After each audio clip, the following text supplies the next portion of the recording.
1998 में पूरे मुल्क से सिर्फ 18 नशस्तें लेने में कामयाब हुई थी और इस तरह कौमी असम्बली की टोटल 237 नशस्तों में से मुस्लिम लीग नून पूरे मुल्क से 217 नशस्तें हासिल करके 2/3 मेजॉरिटी वाली हुकूमत बनाने की पोजीशन में आई।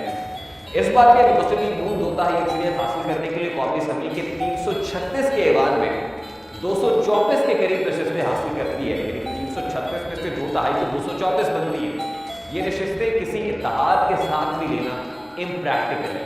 मुस्लिम लीग नून की हालिया कोशिशों से और मेल मिलाप से एक चीज़ और जाहिर होती है कि इस जमात ने भी माजी से कोई सबक नहीं हासिल किया। ये जमात दावे तो 2/3 के कर रही है, लेकिन अंदाजा लगाया जा रहा है कि इस जमात को 7 अक्सरियत हासिल करने के लिए हाथ पाँव मारना पड़ रहा है, जिसकी वाज़ेह मिसालें मुस्लिम लीग नून की जानिब से मुख्तलिफ जमातों के साथ इत्तेहाद, सीट एडजस्टमेंट और इलेक्टेबल्स को पार्टी में खुशामदीद कहना है।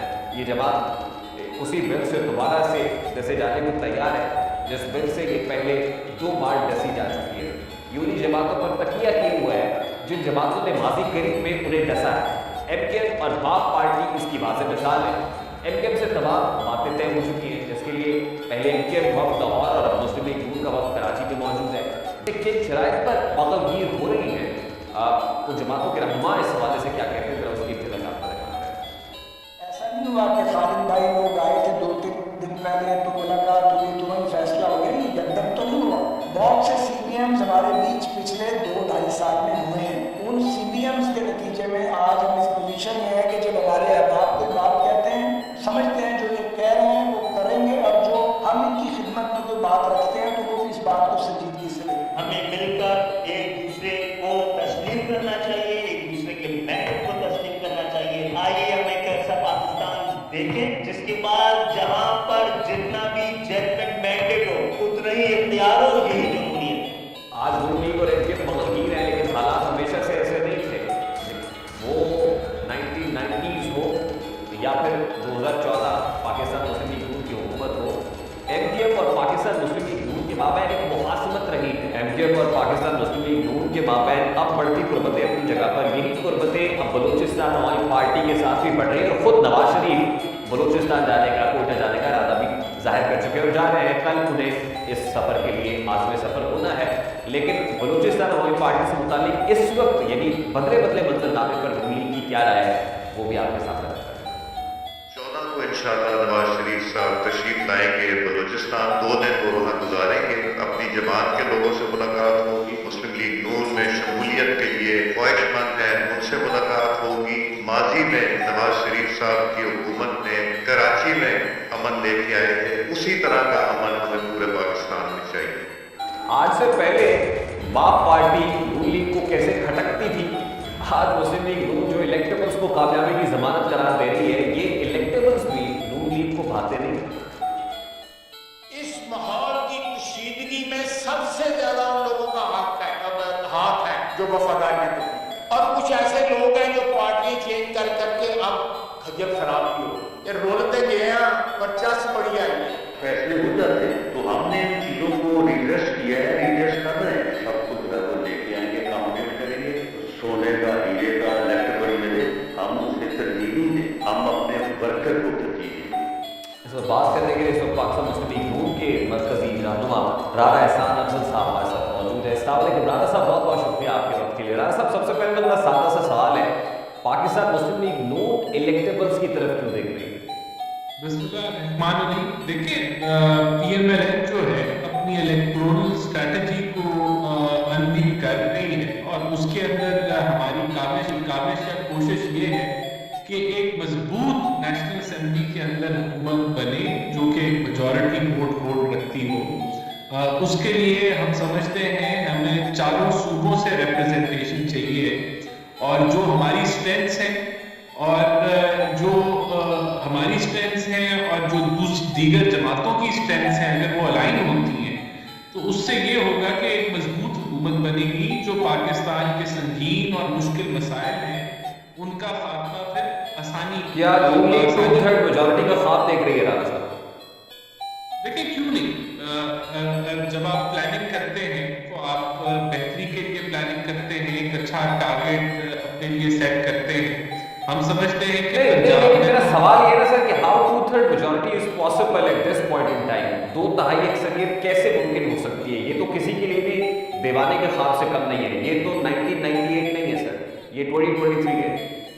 नहीं, मैं आपको मिसाल देता हूँ। मिसाल के तौर पे कराची में हमने हर सीट पे अपना कैंडिडेट खड़ा किया। कुछ ऐसी सीटें हैं जहाँ PMLN नंबर 2 पे है, और अगर उसमें आप MQM का वोट डाल दें तो PMLN नंबर 1 पे आ जाती है, और इसी तरह कुछ सीटों पे MQM नंबर 2 पे आई और PMLN नंबर 3, 4 पे थी, लेकिन उसका वोट अगर आप MQM को दे दें तो MQM जीत जाती है। और अगर हमारी इलेक्टोरल अलायंस MQM से बनती है, कुछ सीटें हम कराची से निकालते हैं। राणा साहब कथा कलामी के लिए माजरत सर, तू 2 दहाई अक्सरियत के लिए कराची मैटर नहीं करता, अगर तू मैटर करता है तो वो पंजाब मैटर करता है सर। मैं आपको मिसाल दे रहा हूँ, अगर हम एक अच्छा नेशनल असेंबली का नंबर अपने जो हमारे जो इलेक्टोरल अलायंस जिन जमातों के साथ है, हम सिंध से निकालते हैं, हम बलूचिस्तान से निकालते हैं, हम KPK से निकालते हैं, और पंजाब से तो इंशाल्लाह हम निकालेंगे। देखिए हमारा कंपटीशन जो है पंजाब में PTI है या IPP है, दोनों को हम समझते हैं कि अभी इस वो लेवल पे नहीं है कि जमिया साहब की वापसी के साथ जो हमारी पार्टी की स्ट्रेंथ है वो उनकी नहीं है। हम तो समझते हैं, हमारा यकीन है कि हम पंजाब को क्लीन स्वीप करेंगे, और अगर पंजाब में हम एक अक्सरियत ले लेते हैं और उसके साथ आप ऐड ऑन कर लें कि हम बलूचिस्तान अब खुद भी सीट्स लेते हैं, हमारे आपको आप 1998 में जरूर क्लीन स्वीप किया था, लेकिन आज इस पोलराइज्ड एनवायरनमेंट के अंदर इजाद धड़ेबंदी बहुत ज्यादा है, सियासी पार्टीज बहुत सारी हैं, वहां पर क्लीन स्वीप मुमकिन है? ये बड़ा सादा सा सवाल है। नहीं, मैं समझता हूँ बिल्कुल मुमकिन है। उसकी वजह यह है, अब हमारा कंपटीशन, मैंने आपको बताया कि IPP एक नई जमात है, उस जमात का वोट नहीं है, शख्सियतों का वोट होगा, लेकिन वो कितना वोट होगा, वो वोट भी डिवाइड होगा PTI और उनके दरमियान में, तो उसका बेनिफिट PMLN उठाएगा। और जितना भी बेनिफिट हो जाए सर, क्लीन स्वीप तो पॉसिबल नहीं है ना। चले, हमारा क्लेम है, हम इसी क्लेम के साथ मैदान में चले, आपका क्लेम अपनी जगह पर, लेकिन कहीं ऐसा तो नहीं है कि सादा अक्सरियत लेने में भी पाकिस्तान मुस्लिम लीग नून को मुश्किल का सामना, और यही वजह है कि चौथी बार वजारत उस्मा के उम्मीदवार नवाज शरीफ साहब को बलूचिस्तान जाना पड़ रहा है, और बलूचिस्तान हमारी पार्टी से बैठ के मुलाकात करनी पड़ रही है, बातचीत करनी पड़ रही है। नहीं, देखें, मैं तो समझता हूं कि ये स्मार्ट स्ट्रैटेजी है, ये अच्छी स्ट्रैटेजी है, ये जाना चाहिए था, हमेशा जाना चाहिए। देखें, अगर एक जमात है, उसके वोट हैं और उसके साथ हमारा अलायंस हो जाता है, और उनके भी, हम भी वहां से सीट्स निकालते हैं। मैंने आपको बताया MQM के मामले में कराची के हद तक PMLN मौजूद है, सिंध में भी हल्की उनकी मौजूद है, लेकिन कराची की हल्की, मैंने आपको मिसालें दी। और बावजूद इसके कि बलूचिस्तान अवामी पार्टी एस्टैब्लिशमेंट हमायत याफ्ता पार्टी समझी जाती है, बावजूद इसके आप समझते हैं कि उनसे हाथ मिलाना चाहिए। ये वही बाप पार्टी है जिस पर आप बहुत ज्यादा क्रिटिसिज्म करते थे चेयरमैन PTI पर और PTI पर कि ये बाप की वसातत से सेनेट में कामयाब होता है। जी बिल्कुल, उन पे क्रिटिसिज्म, और वो छोड़ भी गए PTI को, और फिर उसके बाद देखिए, बिल्कुल हम समझते हैं कि हमारा अलायंस उनसे होगा, हमारी इलेक्टोरल स्ट्रेटजी के अंदर हमें भी बेनिफिट होगा, उनको भी बेनिफिट होगा। Then where does that anti-establishment narrative stand, sir? देखिए, हम तो समझते हैं, हमारा मौकफ है कि सियासत के अंदर मुदाखलत नहीं होनी चाहिए, और आज भी वो मौकफ, उसी मौकफ के साथ हम आगे बढ़ेंगे। और इसी मौके के साथ आप MQM के साथ भी हाथ मिलाएंगे, जिसके अगेंस्ट आपने 2013 में क्रैकडाउन किया, उसके साथ ही आप एस्टैब्लिशमेंट की हमायत याफ्ता बलूचिस्तान अवामी पार्टी से भी हाथ मिलाएंगे, उसको लेने के लिए आप एस्टैब्लिशमेंट हामी ग्रुप्स के साथ भी हाथ मिलाने से कतराएंगे नहीं? नहीं, देखें, बात ये कि जो पिछले 16 माह की हुकूमत थी, हमारे दोनों के साथ वर्किंग रिलेशनशिप थे, तो वो बिल्कुल, अगर उससे पहले अगर माजी में हम एक दूसरे के मुखालिफ थे या कोई मामला थे, बिल्कुल थे, हम उसको डिनाई नहीं करते, लेकिन अभी जो हालिया माजी है उसके अंदर जो हमारी पार्टनरशिप थी, हमने मिलके हम इकट्ठे हुए पीपल्स पार्टी के साथ भी। हाँ, लेकिन देखिए, बाप पार्टी जो है, फर्क है ना, MQM और BAP जो है वजारत उस्मा के मुकाबले में नहीं है। पीपल्स पार्टी क्लेम करती है कि वो वजारत उस्मा के मुकाबले, लेकिन हुकूमत बनाने में नंबर काउंट बड़ा इंपॉर्टेंट होगा, वो MQM हो या BAP हो। इसका मतलब तो ये सीधा साधा नजर आता है कि पाकिस्तान मुस्लिम लीग नून सादा अक्सरियत लेने के लिए भी स्ट्रगल कर रही है। नहीं, बिल्कुल भी नहीं।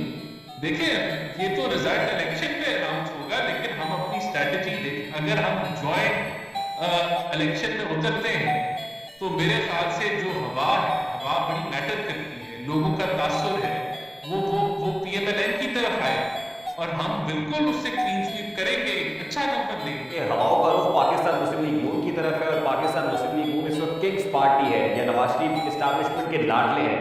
एक तरफ नवाज शरीफ इस तासुर को जाहिर नहीं करना चाहते हैं और दूसरी तरफ इस तासुर को खुद तकनीत भी फराहम करें। नहीं, देखिए किसने रोका है कि PTI की लीडरशिप BAP से जाके मिले या MQM से जाके मिले?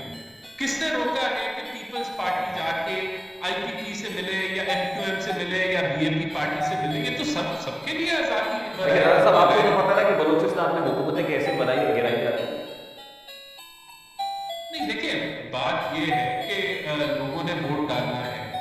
PMLN का चीफ मिनिस्टर रहा एक पार्टनरशिप के तहत, उसको हटाया गया। क्या इंतखाबी मंशूर कमेटी को यह टास्क दिया गया है कि कोई ऐसा मंशूर लाया जाए जिससे ये तासुर जाहिर हो कि आप इस्टेब्लिशमेंट की पार्टी?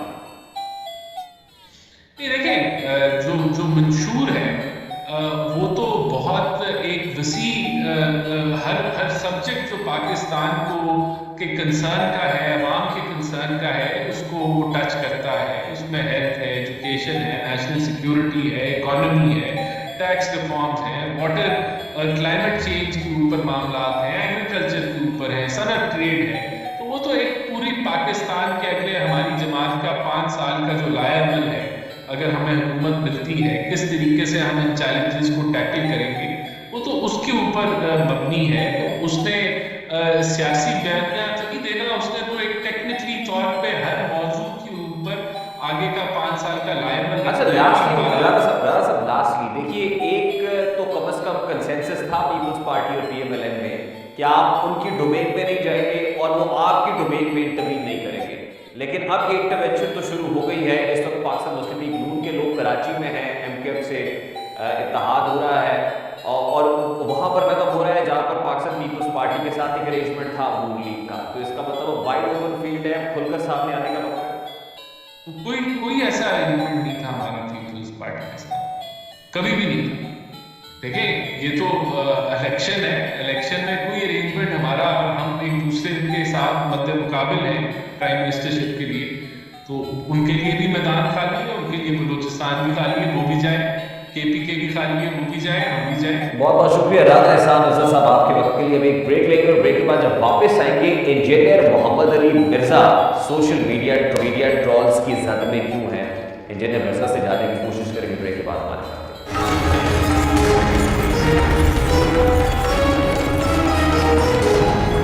Welcome back. इस वक्त इंजीनियर मोहम्मद अली मिर्जा साहब हमारे साथ मौजूद है। अस्सलाम वालेकुम हज़रत, बहुत बहुत शुक्रिया आपके वक्त के लिए।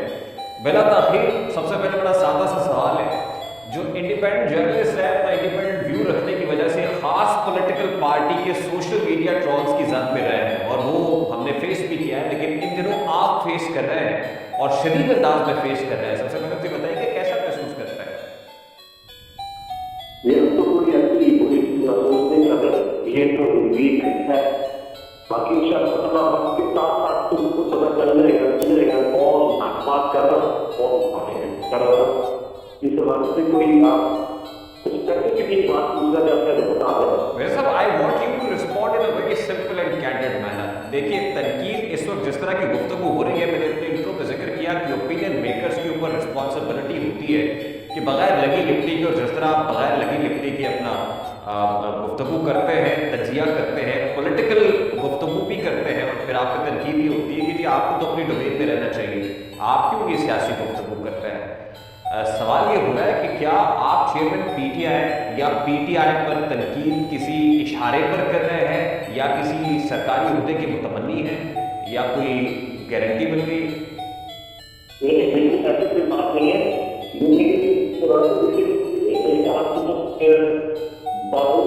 जुलाई 2022 की है और 2023 की है और 1 अगस्त 2023 के बंगूला में तैयार किया गया।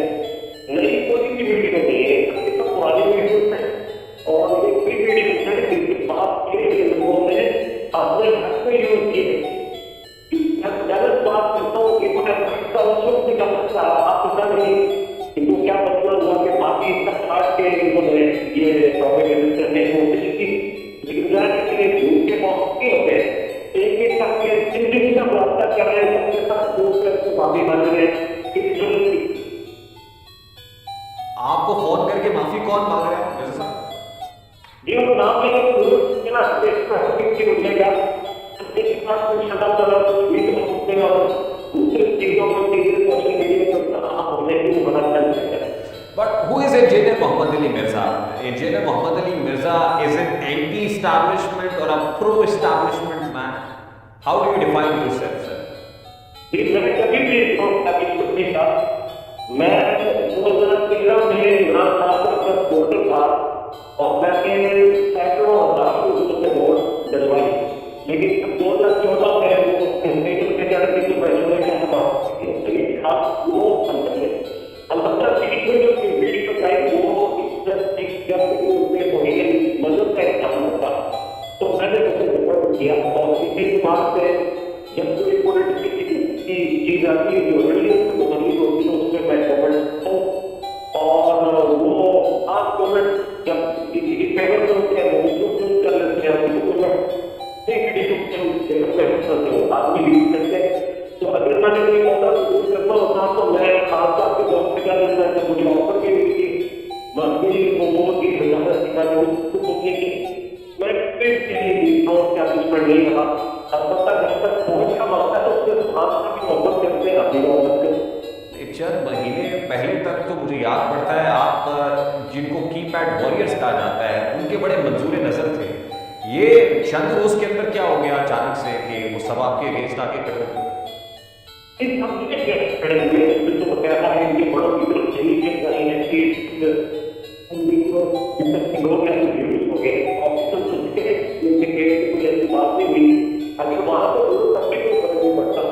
मैंने तो आपके वहां से एक बंदे को नामजद करे जिसपे पूरा इतमाद है कि वो बड़ा रिसर्च करने वाला बंदा है उसको मेरे पास भेज दिया. लेकिन जो ट्रैक इफेक्टिव था उस पुरानी वीडियो का वो इमरान रियाज खान साहब थे.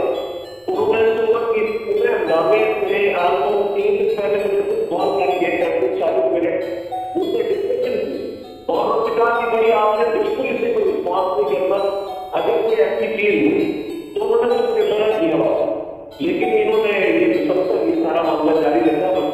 लेकिन अल्लाह का शुक्र सच्चाई जो है वो नजर आती है लोगों के सामने आ जाती है. अगर 4 दिनों में मैंने कुछ बोला कुछ कर लिया तो फिर तो ये देखना कि बात को दूसरी और अगर ना किया तो गांव से पूछेंगे कि आप मेरा क्या कर दिया. मिर्जा साहब ये सारे जो सोशल मीडिया क्लिप्स हैं जो आपके वायरल हुए हैं मैंने बहुत डिटेल में इनको देखा है और फिर मैंने ये कम से कम इस्टेब्लिश हुआ कि बहुत सारी चीज़ें आउट ऑफ कॉन्टेक्स्ट भी हैं. यानी वो क्लिप्स जो है अपने लिहाज से जोड़े भी गए यहाँ तक आप बात बिल्कुल दुरुस्त फरमा रहे हैं. लेकिन जो ट्रिगर पॉइंट था वो इमरान रियाज खान साहब जो हमारे साथी दोस्त हैं उनके हवाले से जो गुफ्तगू आपने की और फिर कहा कि मकाफात अमल का सामना है उस पर शायद कुछ दोस्त नाराज हो गए. लेकिन इंटरेस्टिंगली आप ये कह रहे हैं कि 3-4 रोज पहले 35-40 मिनट ओवर द फोन आपकी इमरान रियाज खान साहब से कॉन्वर्सेशन हुई है. अब मुझे बताइएगा कि इमरान रियाज खान साहब के मुतालिक तो ये कहा जाता है कि वो भी ठीक तरीके से बोल नहीं सकते हैं या अभी वो उस तरह से नॉर्मल नहीं है जैसे वो कभी बाकी दोनों गुफ्तगू करते थे. तो ये जो 35-40 मिनट गुफ्तगू हुई आपको क्या महसूस हुआ इसमें बात करके? लेकिन दिमाग में ढूंढता है. लेकिन जब वो 5 लोग 8 से 2 हफ्ते पहले जब बात हुई थी उस वक्त मुझे ज्यादा आप काफी रिकवर हो चुकी है लेकिन लूटना काफी जगह पे मौजूद है. देखिए मिर्जा साहब आप एक एकेडमी रन करते हैं जहलन के अंदर. आप दीनी और दुनियावी दोनों तरह की तालीम देते हैं स्टूडेंट्स को. बिल्कुल दुरुस्त बात है. आप एक ओपिनियन मेकर है. आपकी ओपिनियन बिल्कुल बड़ी पुरअसर होती है और उसकी आउटरीच भी बहुत ज़्यादा होती है. एक जर्नलिस्ट का इंडिपेंडेंट होना बहुत मुश्किल हो जाता है. न्यूट्रल ओपिनियन देना बड़ा मुश्किल हो जाता है. आपके लिए आपको क्या लगता है बतौर एक मजहबी स्कॉलर न्यूट्रल रहना खास तौर पे when it comes to politics और पॉलिटिकल डोमेन में आप बड़ा बेलान नजिया करते हैं कितना मुश्किल होता है न्यूट्रल रहना? ये मुश्किल होता है विजन के लिए तो बात ही मुश्किल है. इसमें कोई शक नहीं है कि जब आप कॉल करना शुरू करते हैं तो आप अकेले कैसे मुकाबला कर सकते हैं. लेकिन इससे बड़ी का वास्तव आपको मेरी क्या सबसे नहीं पड़ा इनका भाषा को देखना से पड़ा. और अगर मैं सोच रहा है कि शिक्षा में डालने का वो तो कहते हैं पॉलिटिक्स में हो गया, हमारे स्टूडेंट्स तो आपस के बीच थे और अल्लाह उसके रसूल की मोहब्बत हमारे साथ है, हमारी क्लास की नहीं, उन्होंने बड़े अच्छे तरीके से चीजें जो होती है हमने यूज की है, लेकिन साथ जो ये तस्वीर पेश कर रहे थे उन्हीं वीडियो के अंदर बाकी बातें जो आज निकाली है, तो ये इससे भी फैमिली हुई है। इसके तहत आपको इंशाल्लाह इमारतनामा नजर आ जाएगा इंशाल्लाह। उन्हीं वीडियोस के क्लिप जो दोबारा शेयर हो रहे हैं तो उसके साथ ये कैप्शन भी है कि इंजीनियर मोहम्मद अली मिर्जा का सॉफ्टवेयर अपडेट हो गया। जी, सॉफ्टवेयर अपडेट हुआ था मेरे भाई, तो मैंने कुछ बेनिफिट भी हासिल किया होता, मुझे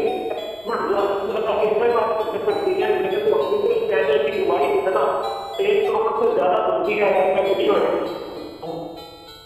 तो ये मैंने पिछले ऑलमोस्ट 6 साल में नहीं किया। अब तो यूट्यूब की पॉलिसी है नवंबर में, तो वो भी ऑटोमेटिकली क्या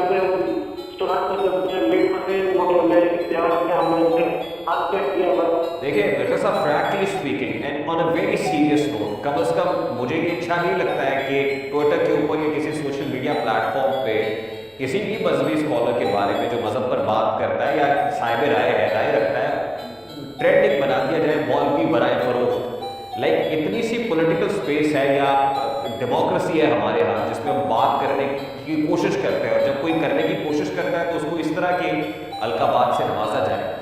how do you feel about it? जी, मुझे हुआ और बात कर रहे हैं जिनका अपना लीडर 11 साल तक बोर्ड में बैठा रहा, उन्होंने माना कि मैंने सेनेट के इलेक्शन को मैनेज किया, खुद उन्होंने माना कि मैंने सेंटर लेके गलती की, खुद उन्होंने माना वीडियो के मैंने क्लासिफाइड केस बनाया, ये बिल्कुल गलत किया, उनकी गलती तो ये है और वो एक टूटन बाकी है हमारी दुआ के बोला है कि वो कुछ छोड़ दी।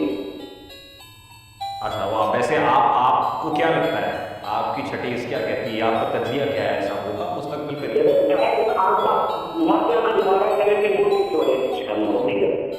ये आपको फर्म बिलीव है आपका ऐसा नहीं होगा मुस्तकबिल करीब में?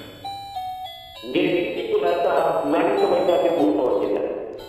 और अगर ऐसा होता है, वो अपने प्रिंसिपल पर स्टैंड करते हैं, तो फिर मोहम्मद अली मिर्जा साहब कहाँ खड़े होंगे?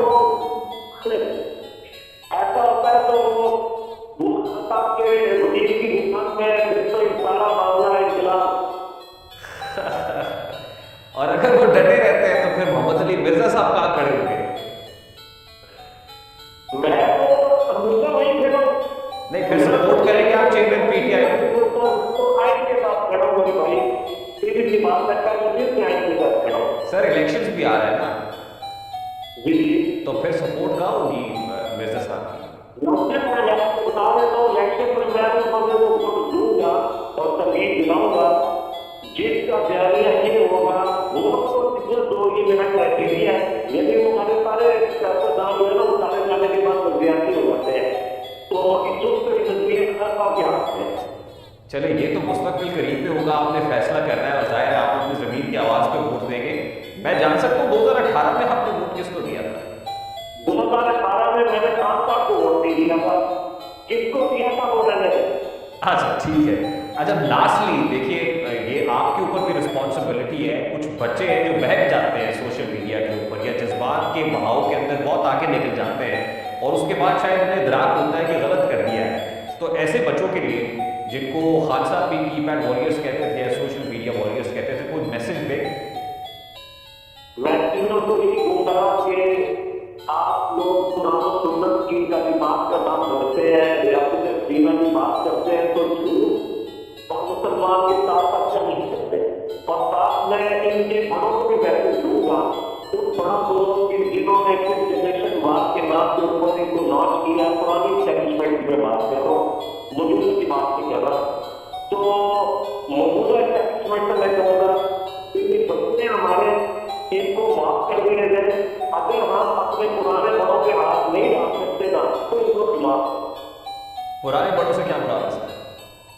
और एस्टैब्लिशमेंट जिन्होंने मीडिया के जरिए बाजू मरोड़ और ये इमरान खान साहब को लॉन्च किया था 2017 में, बल्कि 2014 के चरणों में। ये बात तो नवाज शरीफ साहब भी नहीं कर रहे हैं, आप कह रहे हैं। जी मैं तो कह सकता हूँ ना, नवाज शरीफ साहब को अगर 2013 में काउंसिल में जो हमारे पाकिस्तान की जिंदगी है तो आपकी आलोचना होती। मैं नवाज शरीफ साहब से खुश हूँ कि कंसल्टेशन का कोई फायदा नहीं है। देखिए बाजवा साहब को उन्होंने खान साहब को कहा था कि आपकी हुकूमत का 4 साल का तजुर्बा है और हमारा खुद से पाने करने का 25 साल का तजुर्बा है। तो मैंने कहा 70 साल लगेंगे पॉलिटिशियंस को, आपका इसका फिट इन द सिस्टम और फिर इस सिस्टम को चेंज करें। आपको लगता है कि ये सारे पॉलिटिशियंस कम से कम जो इस वक्त सियासी मंजरनामे में हैं वो बैठ भी सकते हैं किसी जगह पर कंसेंसस डेवलप करने की हैसियत रखते हैं? नहीं ऐसे करते हैं वो क्या दूसरे का पॉलिटिशियन नहीं माना है। इवन खान साहब को भी एस्टैब्लिशमेंट नहीं देगी, वो पॉलिटिशियन भी देंगे। पॉलिटिशियन को ही आपस में नहीं बैठ के कहना कि कामयाब बातें करते हैं, वो पॉलिटिशियन की ऊपर लेके आए। हमारा मुल्क भी पॉलिटिशियन का बनाया था। हमारा कौन सी मुल्क जो इस वक्त लीडिंग कौन सी बात वो भी पॉलिटिशियन की वजह। ठीक है, बहुत बहुत शुक्रिया इंजीनियर मोहम्मद अली मिर्जा, मजहबी स्कॉलर हमारे साथ मौजूद थे। अभी एक ब्रेक लेंगे और ब्रेक के बाद वापस आएंगे। घुटन ज़दा और मुश्किलात से भरपूर माहौल में आवाम के लिए खुशखबरी है। वो खुशखबरी क्या है शेयर करेंगे ब्रेक के बाद।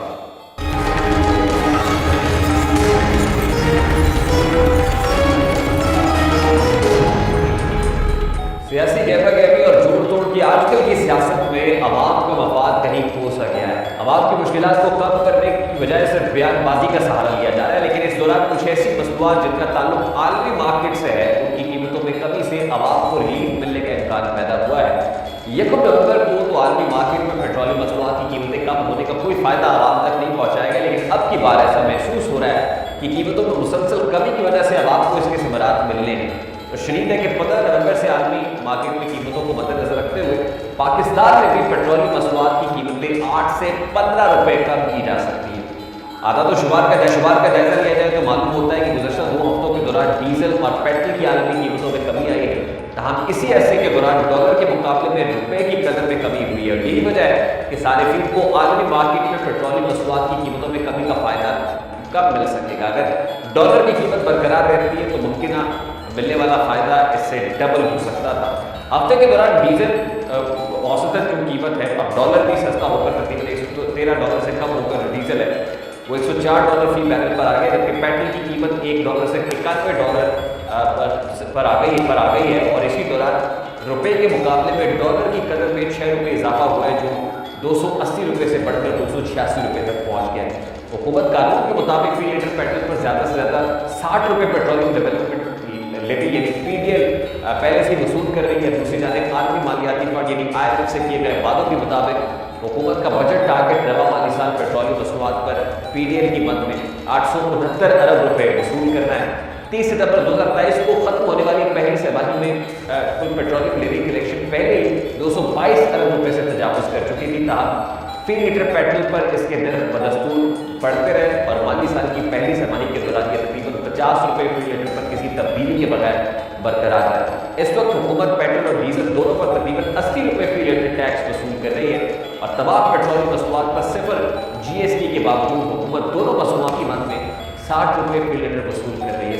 इस वक्त हुकूमत अपनी पूरी सलाहियत के मुताबिक पेट्रोलियम मसनूआत की कीमतों पर टैक्स वसूल कर रही है। इससे ज़्यादा टैक्स लगाने के लिए उसे अलग से कानून की मंजूरी दरकार होगी और यही वजह है कि इस बार आवाम को पेट्रोलियम मसनूआत पर कुछ मिलने के इम्कान हैं। अब देखना यह है कि 15 तारीख ख़त्म होते ही आवाम को क्या कोई खुशखबरी सुनाई जाती है जो कि मुमकिन तौर पर पेट्रोलियम मसनूआत की कीमतों में कमी के साथ हो सकती है। प्रोग्राम का वक्त अपने इख्तिताम पर पहुँचा।